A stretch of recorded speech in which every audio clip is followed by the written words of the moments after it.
Shalom, amados. Quando nós olhamos para as últimas horas de Jesus vivo como homem aqui, naquele corpo que foi gerado por Maria, onde estava se manifestando o visível do Deus invisível, para nós redimir do inferno, da morte. Quando ele vai falar da ceia, a Bíblia diz assim: ora, antes da festa da Páscoa, sabendo Jesus que já era chegada a sua hora de passar deste mundo para o Pai, como havia amado os seus que estavam no mundo, amou-os até o fim.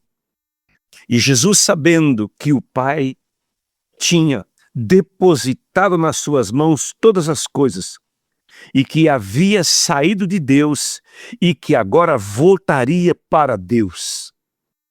Eu gosto muito desse texto onde ele diz que ele saiu de Deus, e agora ele voltaria para Deus. E então, depois de ele ter ceado com os discípulos, ter colocado isso para eles, ele toma uma atitude de lavar os pés dos discípulos. Ele toma uma atitude e ele diz assim que nós precisamos entender o que ele estava fazendo. Os últimos ensinamentos de Jesus, ele diz, ele falou abertamente. Você vai ver que de Mateus 13 até o 17, mais de 50 vezes ele citou a palavra Pai. E como ele vivia com o Pai, como o Pai vivia com ele, como ele fazia a vontade do Pai, como ele estava cumprindo o propósito do Pai, manifestando um nome aos homens. E Jesus diz assim, antes de terminar de lavar os pés, diz, na verdade, vos digo que não é o servo maior do que o seu Senhor, nem o enviado maior que aquele que o enviou. Sabei, pois, essas coisas, bem-aventurados sois vós, quando elas fizerdes. Quando nós compreendemos esse caminhar de humilhação que ele nos ensinou aqui, e aqui em Colossenses capítulo 1, ele vai falando da grandeza daquilo que ele carregava.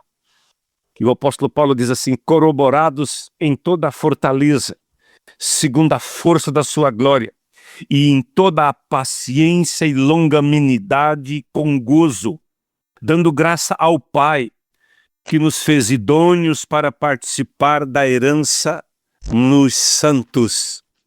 E ele nos tirou da potestade das trevas e nos transportou para o reino do Filho do seu amor, em quem temos a redenção pelo seu sangue, a saber, a remissão dos pecados, o qual é a imagem do Deus invisível, o primogênito de toda a criação, porque nele foram criadas todas as coisas que há nos céus, na terra, visíveis e invisíveis, sejam tronos, sejam dominações, sejam principados, sejam potestades, tudo foi criado por ele e para ele. Ele é antes de todas as coisas, e todas as coisas subsistem por ele. Ele é o cabeça do corpo da igreja, é o princípio, o primogênito dentre os mortos, para que em tudo ele tenha a preeminência, em tudo ele seja o primeiro, porque foi do agrado do Pai que toda a plenitude habitasse nele, e havendo ele feito por meio da paz e pelo sangue da sua cruz, por meio dele reconciliou consigo mesmo todas as coisas, tanto as que estão na terra como as que estão no céu. Aqui o apóstolo Paulo traz uma clareza de tudo aquilo que Jesus fez e de como tudo subsiste. Ele é antes de todas as coisas. Ele está mostrando um Jesus que apenas se manifestou em carne naquele propósito, mas um Jesus que já existia. Apenas ele é conhecido como a imagem do Deus invisível. Ele é o visível do Deus invisível. E tudo criado por ele. Às vezes nós vemos o nosso adversário, parece ser tão grande em lutas que entramos. Deixa eu dizer uma coisa para você, com tudo que nós batalhamos, são criaturas que o nosso Pai criou em Cristo Jesus. Criatura que o nosso Pai trouxe à existência com um propósito. Tudo que vamos passar daqui até o grande dia do Senhor tudo que nós enfrentaremos, tudo já está dentro do propósito de Deus. Tudo, tudo, tudo.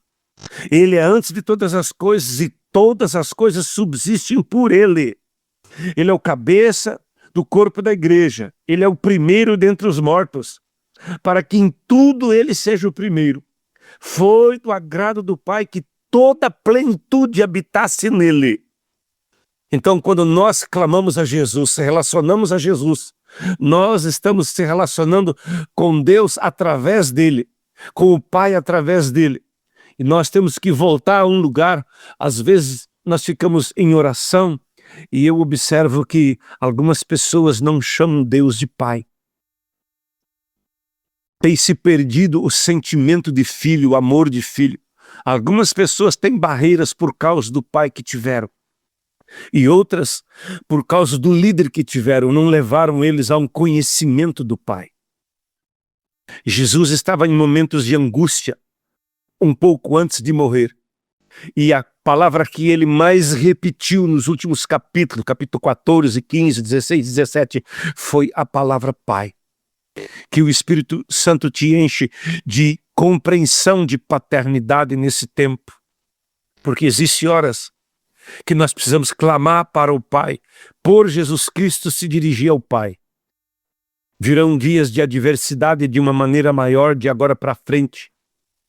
E o povo de Deus foi chamado para triunfar sobre toda a circunstância e sobre toda a adversidade.